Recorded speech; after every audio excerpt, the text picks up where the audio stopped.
So when over time, when I started to notice health issues sort of racking up, I took notice. If at first it was subtle, I could just be like, oh, my eyes look kind of puffy, you just look at that inflamed look. So I would take note. And then I noticed this patch of hair, and I just was like, God, my hair looks thinner here. And a lot of the symptoms that come up could be age related. I think I was 53 when I did it. And so people are like, oh yeah, that's your age, you're getting older, your hair thins or whatever. When I broke a tooth eating a portobello sandwich, I was like, I didn't even hit anything. Yeah, and my tooth literally broke in half. So that was crazy. What got my attention even further was another one broke about 4 weeks later. You're listening to A New Way of Living with Dan Voss, inspiring you to a new life of breathwork, cold therapy, nature, and plant medicine. In this week's episode, my guest is Sue Williams. Sue is a holistic health coach and culinary nutrition expert whose practice focuses on helping motivated clients to transform their health using out-of-the-box solutions. Sue started health coaching organically over decades, working with her massage clients using the principles of holistic health that she learned while studying at the New Mexico School of Natural Therapeutics, the Ayurvedic Institute, and the New Mexico Herb Center. After becoming a corporate wellness program coordinator in 2011, she became certified through the Institute for Integrative Nutrition and the Academy of Culinary Nutrition. She enjoys working with clients to uplevel their health through a plant-based diet, quit smoking for good, or to heal and thrive after breast implant illness. Learn more on her website at goodhealthvibes.com. Sue, welcome to A New Way of Living podcast. Dan, thank you so much for having me. It's great to talk with you today.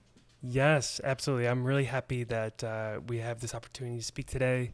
And, I have the pleasure of knowing you for a little while now, knowing that, you have your background in holistic health coaching and so many other areas of overall health and wellness.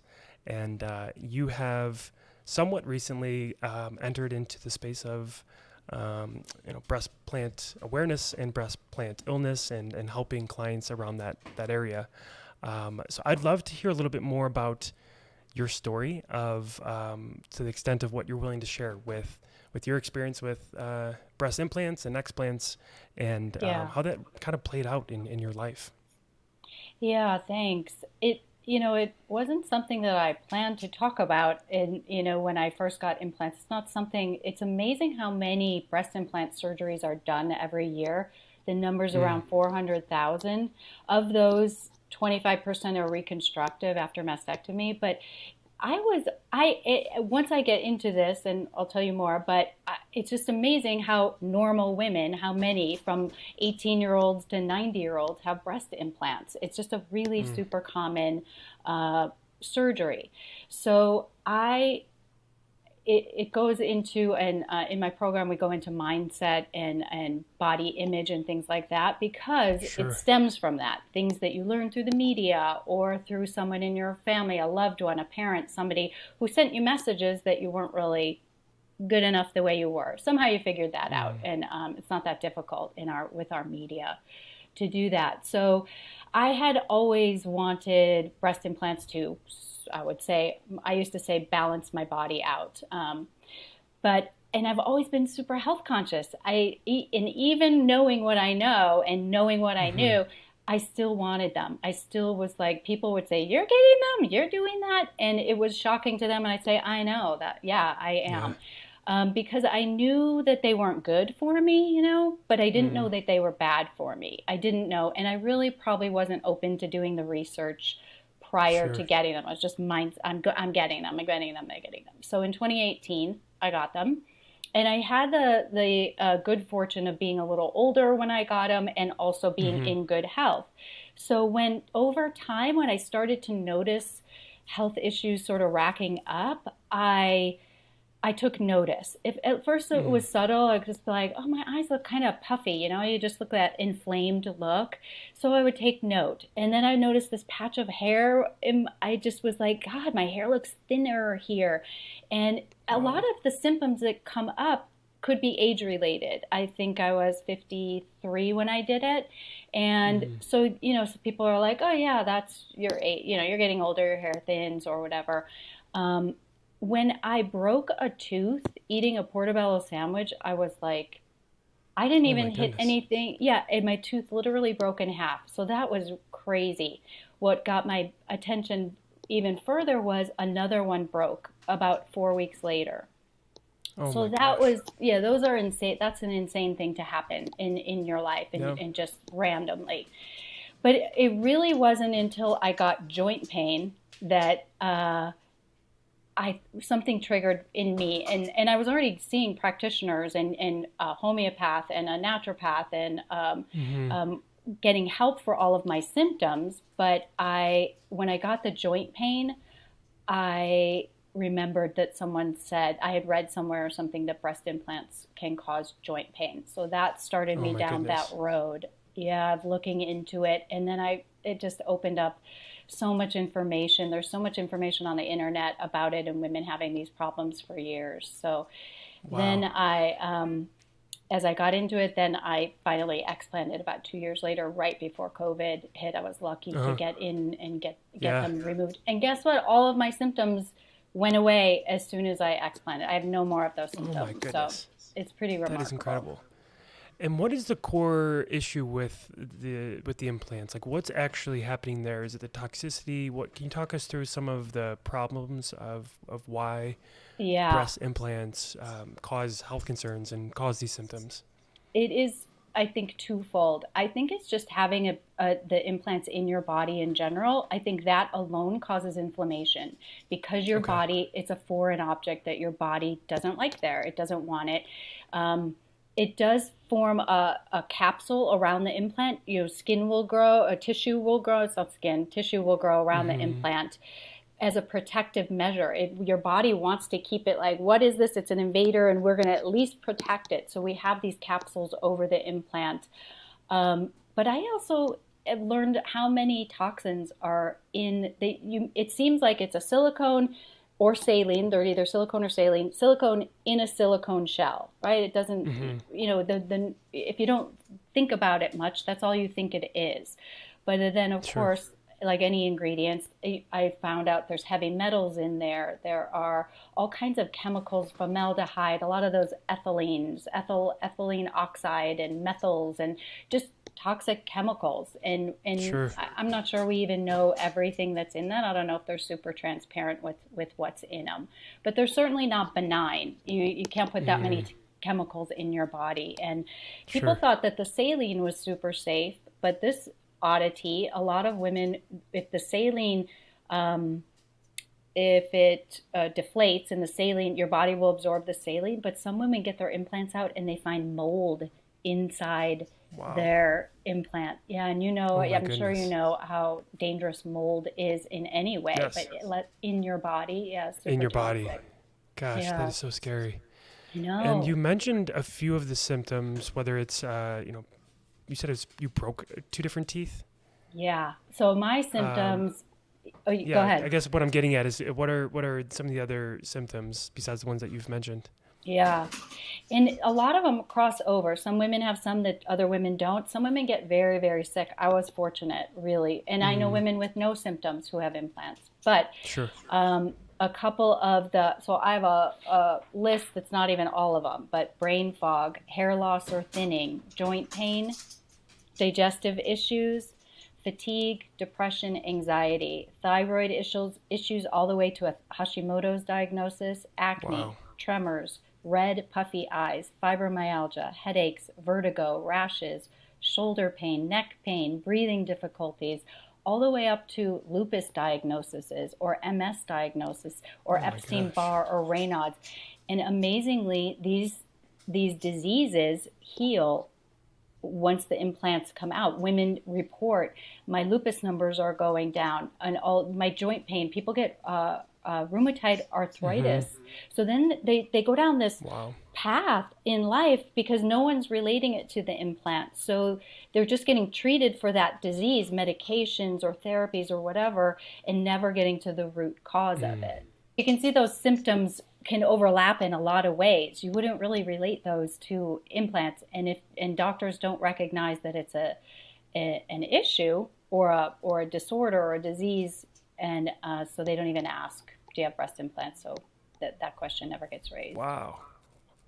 Well, that's a huge concern. And for someone like yourself, I mean, most women that are having implants, it's probably their first time, and they're not aware of like, okay, these are the questions I need to ask, or these are the questions I should be receiving from my doctor.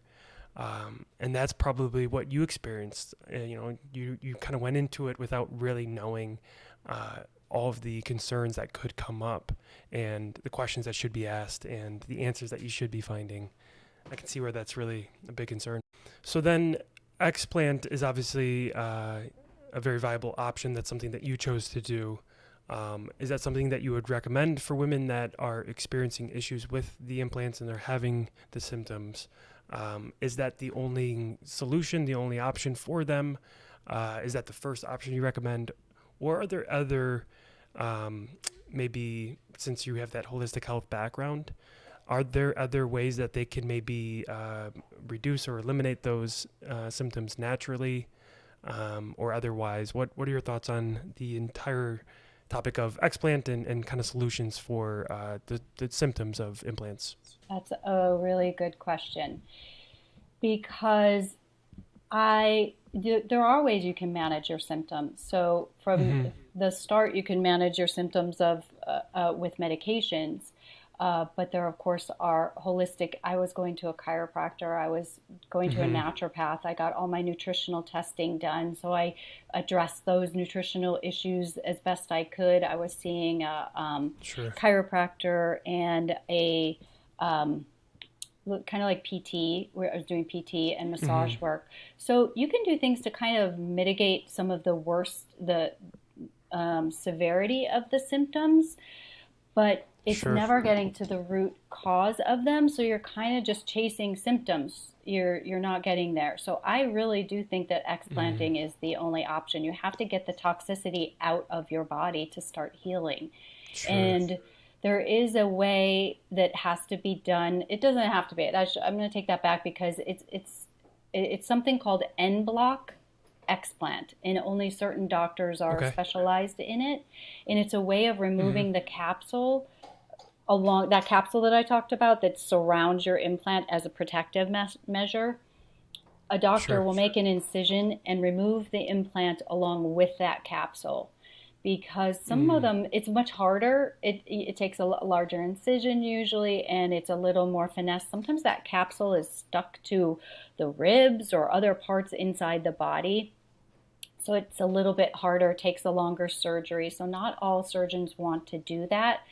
But the problem is that capsule can hold a lot of those toxins, and so you can get the implants removed, and then you still have some of those toxins that your body has to deal with. So it's not 100%, in my opinion, that you have to get that capsule out. But I would go online. There's a website like breastimplantillness.com that has a ton of information, and there's a list there of all doctors in every state who do this explant surgery. Yeah, it's a great resource, and it's updated all the time. And also, I do recommend going to only a doctor who does that, because if a doctor doesn't, they often, because I did a few consultations with different doctors because of the timeline. I wanted to get it done sooner. So some doctors were booked out. So I did a couple consultations, but I found that the doctors who don't believe in breast implant illness will talk you out of that en bloc. They'll say it's unnecessary. They'll say they don't even acknowledge that you're having problems from your implant. So you kind of leave disappointed and a little discouraged and a little mad. So I wouldn't waste my time having consults with them. We'll just go right to an en bloc. It seems like for women that have breast implant illness, it sounds like a lot of the work, the research, the getting the right questions answered is kind of up to them, from what I'm hearing from you, at least from your experience. Would you say that's It's accurate? absolutely true. It's absolutely Gosh. true. It's definitely growing. So even in the in the couple years since I had the implants, so 2018 I got them, in the time Mm-hmm. that I started researching, I see a lot more, even plastic surgeons who will on their website, they will talk about breast implant illness. It's funny, they still will put in implants, but they also take them out. Very few won't put them in anymore. But Wow. uh, it is definitely growing, and more people are doing like me. I created a program around it because there Right. are so many questions. So there are a ton of Facebook groups. If you're a Facebooker, you can go into groups. Like I have one now. I started Heal and Thrive after breast implant illness. So you can Nice. go and get a lot of questions answered that way. So that's really what That's women a really good do. resource. Yeah, it's Yeah. a great resource. People go on because they have questions from like once they do the surgery, it's like, how long did you have the drains in, or what do you do for the Mm. scarring, or did you have this symptom? Did this go away afterwards, or what doctor, or how did you like that doctor? People post before and after photos so you can kind of Sure. tell what how that doctor's work is. So it's a great resource, but it is on you. I happen to think that that's a empowering thing. So it's disempowering at first that you realize that there aren't a lot of resources through your doctor who put your implants in or through other Yep. doctors. So that's a little disheartening at first. And then once you Right. start, you realize a lot of women, it put them on a trajectory to start taking care of their own health and removing all the other toxins in their lives. So you start going Mm. down that rabbit hole of like, oh, my makeup is toxic, or my skincare products are toxic, or what I clean my house Sure. with. So you got to get rid of all the toxins once you see the damage that toxins can do. So it's kind of Right. empowering in that way, and it's kind of cool. Yeah, I guess that's a silver lining in all of this for women that have breast implant illness. Start learning about the toxins that are coming from the implants, and it probably encourages them to want to, like you said, learn more about the other toxins in their lives, in our environments, in our food, our water, Yes. our furniture. You mentioned mold earlier, and not just from toxicity, but general health and wellness, and wanting to take care of their bodies better and eat healthier, get better sleep, exercise, the core pillars of wellness, right? So Absolutely. I guess that would be one silver lining in all of this. I agree And completely. then, I've seen it. yeah, how about for the amount of women that have implants? uh, Do all women at some point experience symptoms of breast implant illness, or is it just not a select few, but a certain Right. percentage that will actually result in breast implant illness? It's such a good question. I hope that someone uh, does the data for that. I hope that we know Yeah. that one day. I read an article in Allure magazine that said the era of breast implants is over. So Mm. there's fat transfer now. You can do that, and so that I Ah. think we'll see a big rise in that, and breast implants will go down. So all I can say is I see hundreds of thousands of women who Mm-hmm. go through the Facebook groups and explant. So That's a lot. I think it's a lot. I don't think it's a select few. A Yeah, lot more than there should be. a lot more, right? It's definitely toxic. It couldn't be that many women have such overlapping symptoms and then that they go Right. away after explant. Yeah. And then Yeah. still some women don't have them, but I just still question that. I think maybe one day they will, Mm. or they don't Mm. relate the symptoms, because there can be digestive upset with implants. Right. Just that's a very broad symptom that could be related to a lot of things. So you might not say, it. Like as a health coach, I talk to a lot of people about dairy, and dairy can cause a lot of problems, gastrointestinal and acne and Mm. different kinds of skin issues. It's a really hard protein for our bodies to digest. So I'll ask Sure. people, do you have a problem digesting dairy? And they'll say, no, not at all. I love dairy. But then when we go deeper and to see all of their symptoms that I know are related to not being able to break down dairy, but they didn't know that the symptoms were related. So I think Sure. something similar with the implants. So that would be one example of, during the process of having the implants and having the illness, you're recommending some dietary changes. How about the healing after explant? I think, correct me if I'm wrong, but I think I heard you say that most of your symptoms and issues went away after the explant. They did. Is everyone that lucky, or will they still have a few weeks, few months where they're still going to have some illness, have some symptoms, have some issues? And if so, what can they be doing for their diet and other holistic remedies to kind of speed up that healing a little bit?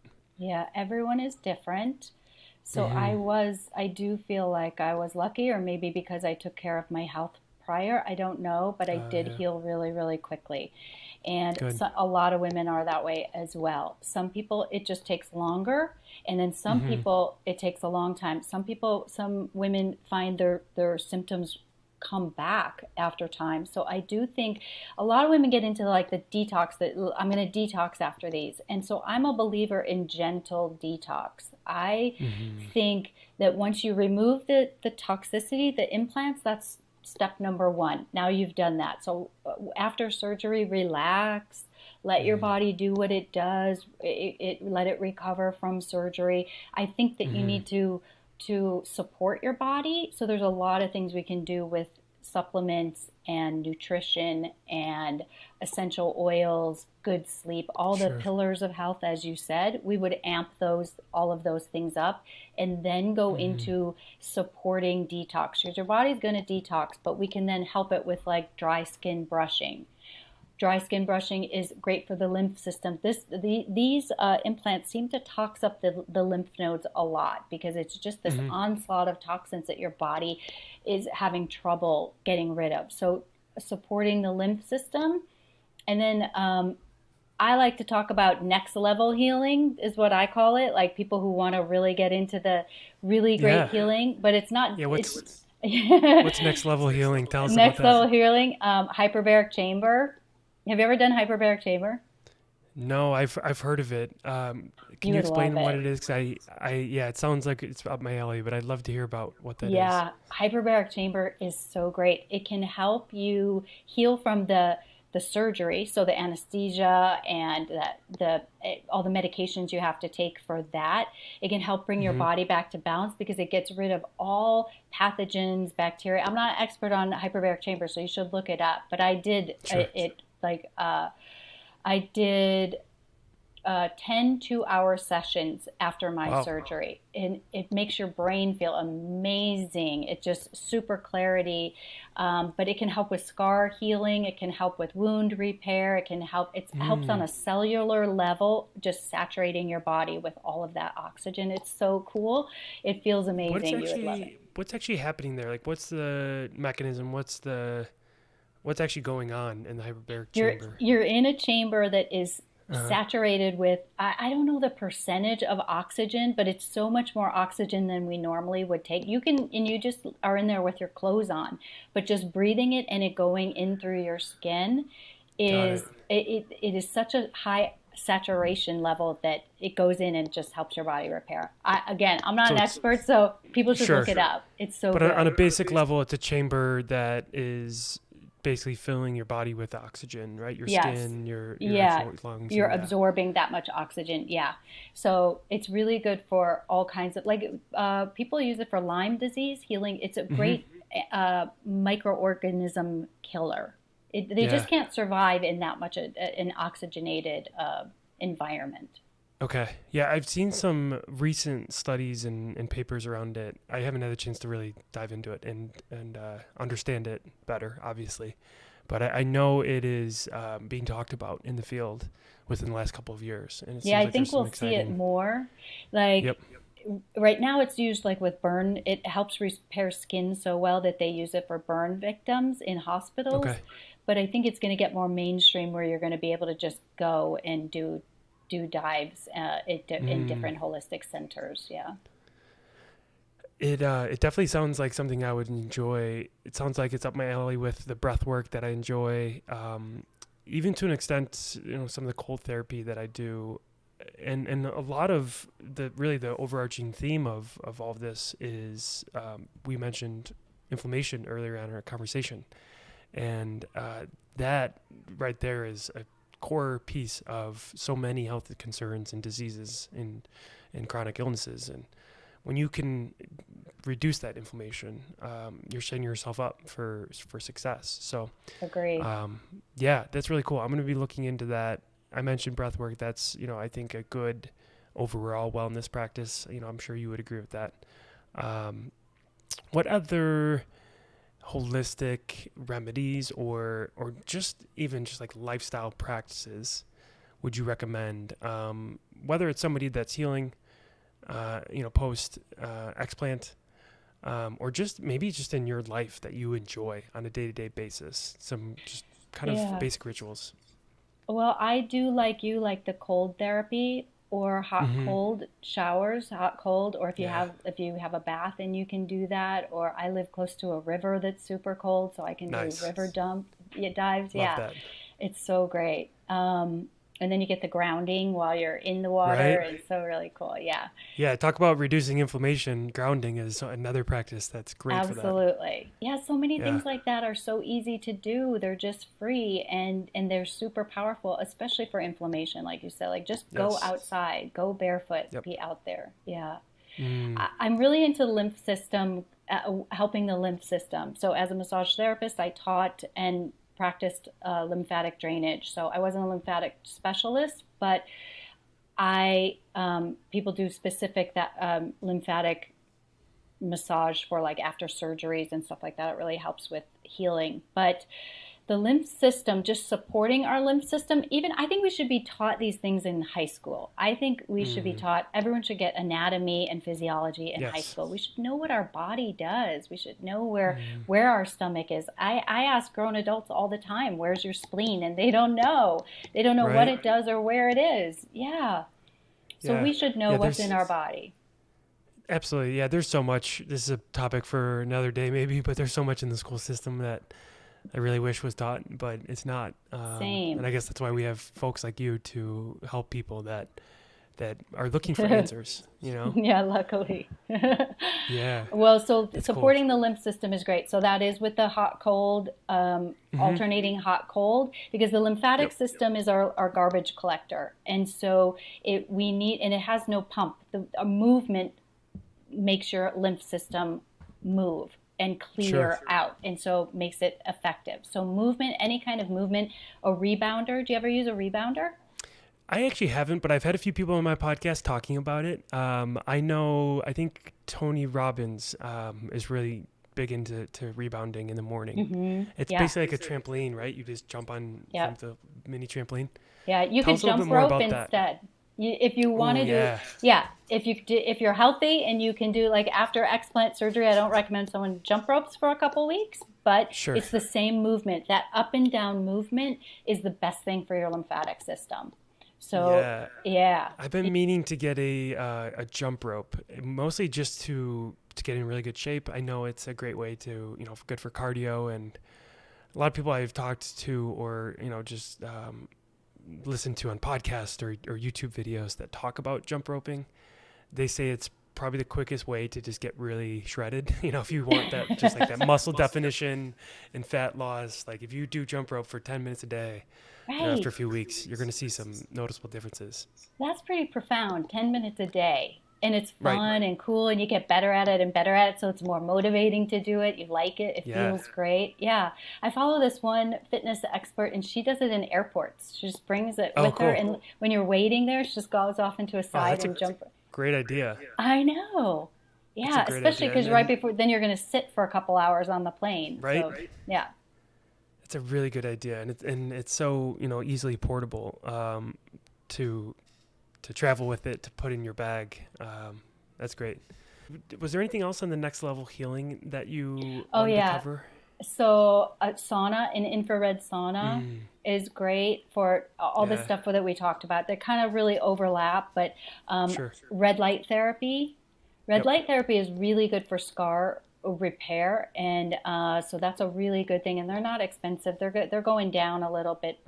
More brands are coming out, so they're not so expensive. The little Sure. yeah. Yeah, I just had somebody on my podcast.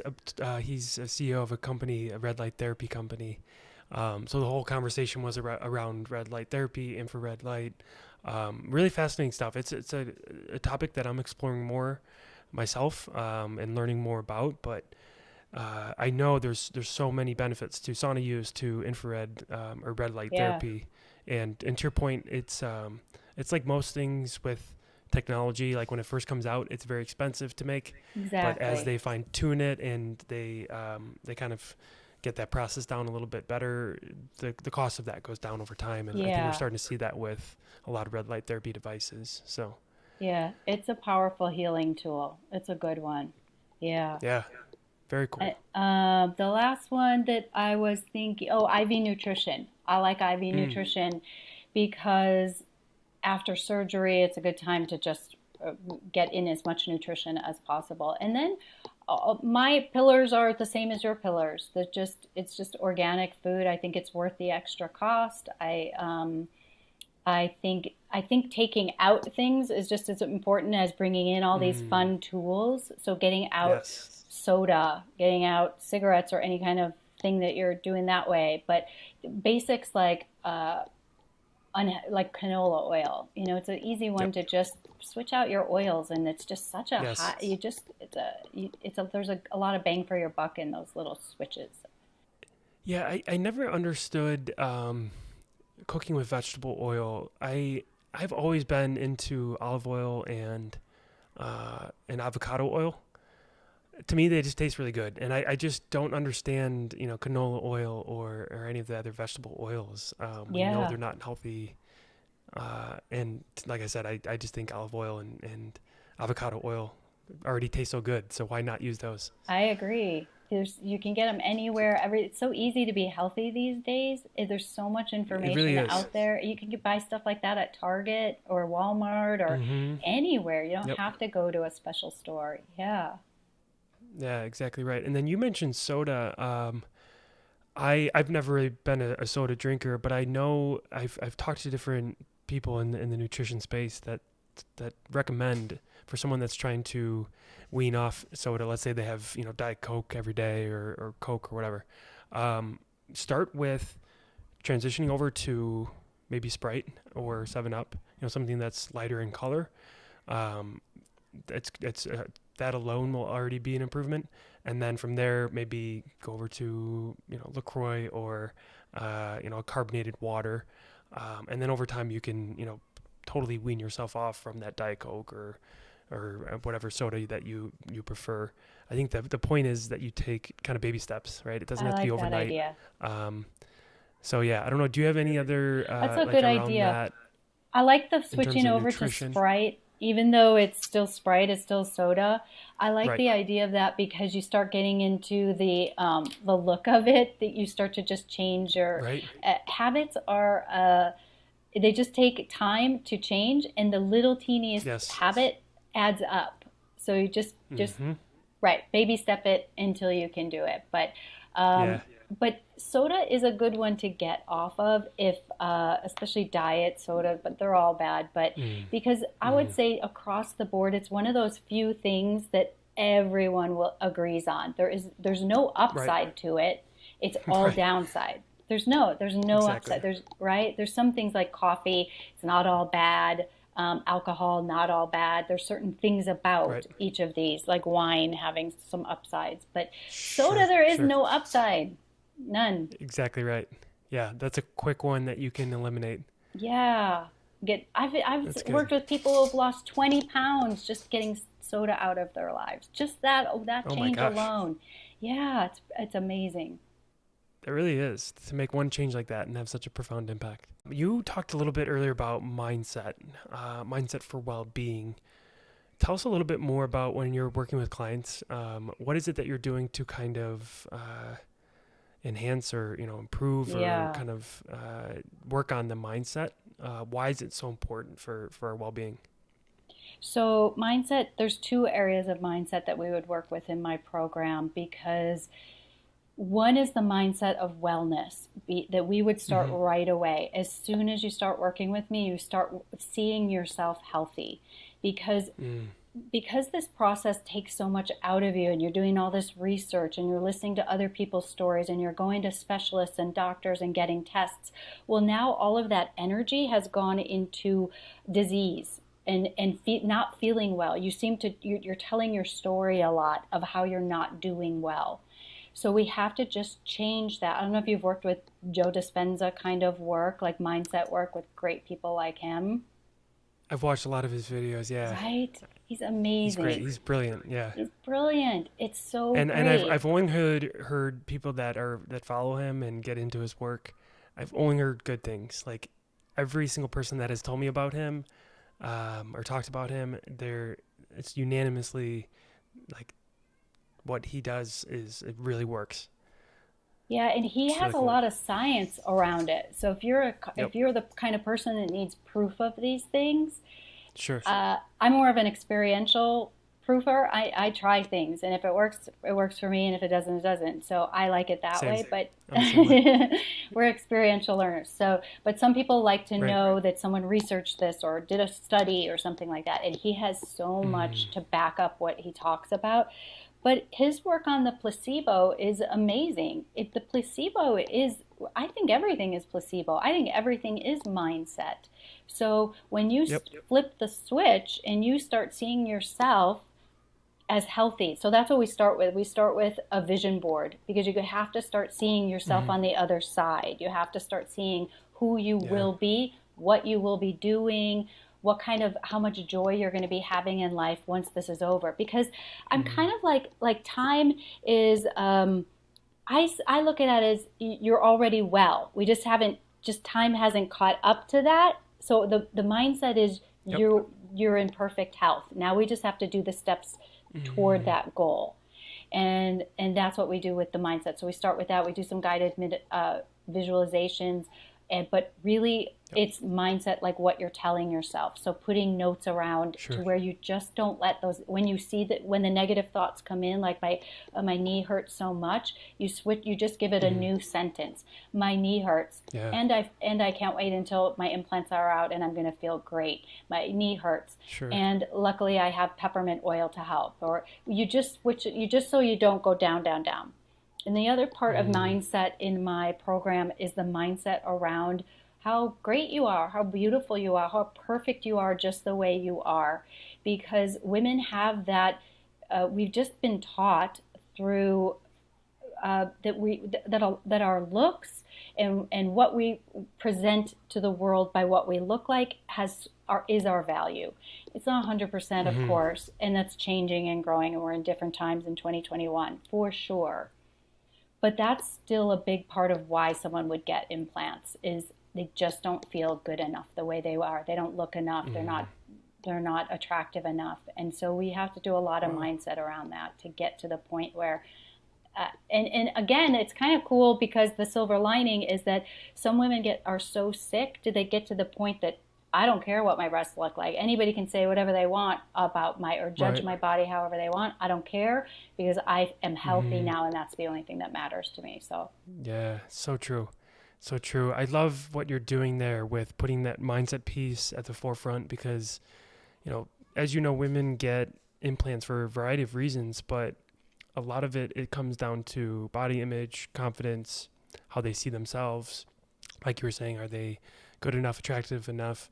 And if we can work on that and, help them see themselves as, the beautiful person that they are, and, build up that confidence, then they maybe don't need the implants to begin with, and we can avoid all of this altogether. So I think that mindset piece is so critical, whether it's women that are considering implants or just anybody at all that struggles with self-confidence, self-love, struggles with their health, whether that's physical health, mental health.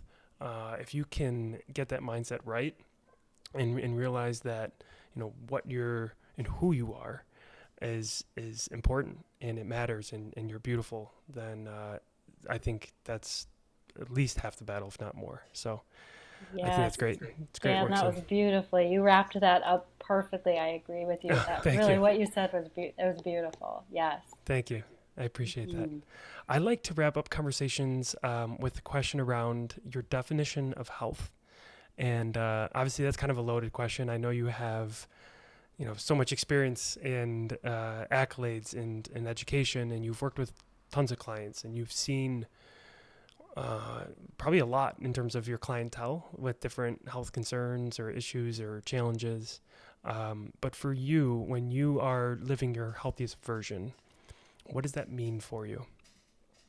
You know what I always think is when I wake up in the morning, did I wake up rested? Did I wake up in a good mood? Do I wake up ready to take on the day? Did I wake up pain free? Do I wake up excited about my day? To me, that's good health. That's the best health.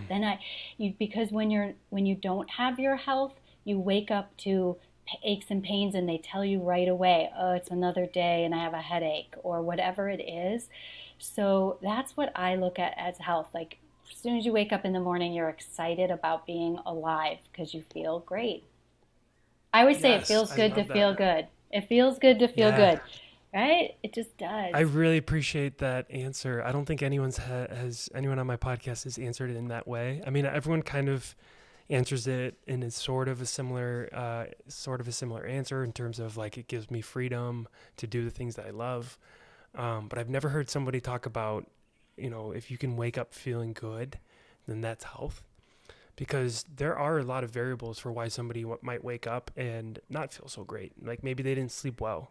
Well, that's one big piece that maybe needs to be looked at, in terms of improving your sleep. Or maybe on a mental health standpoint, they're just like, oh gosh, I'm not ready to go into work today. I'm not looking forward to seeing this person or going into that meeting. Or it's like, okay, well then that's something you also need to look at, right? So if you can Agreed. actually wake up with, some vitality and vibrance and feeling good and excited, it's a beautiful way of looking at health and life in general. Yeah, I agree. Thanks. Awesome. Well, Sue, this has been so great. I appreciate you joining me and educating me about breast implants and breast implant illness and explants and overall wellness. That's what I appreciate about you most is that you have a lot of experience in this field and the work you're doing is really awesome. So I encourage you to Dan, keep thank you. going I at it. know this was it's a weird topic to talk about, and so not one that everyone wants to talk about breasts or breast Sure. implants. So I appreciate you going for it and putting it out there because I know we're going to help at Definitely. least one person. So someone's going to hear it, or they're going to pass it on to someone, or someone's going to not get implants, or something. We are going to help Yes. at least one person. So I'm really It's grateful. so funny you said that because about halfway through the conversation that thought popped in my head was I think at least one person will get something out of this. Me Whether it's too. like you said, they're listening to this and they're kind of considering implants, and now all of a sudden they're like, oh, maybe I should go research this a little bit more. Yep. Or like you said, maybe they'll pass it on to a friend. But I think we'll definitely impact at least one person. And if we can do that, I think we've done our job today. Me too. Me too. I'm happy about my Awesome. day. Thanks, Dan. Awesome. Thank you, Sue. I appreciate you and have a good rest of your day. You too. Thanks. Bye.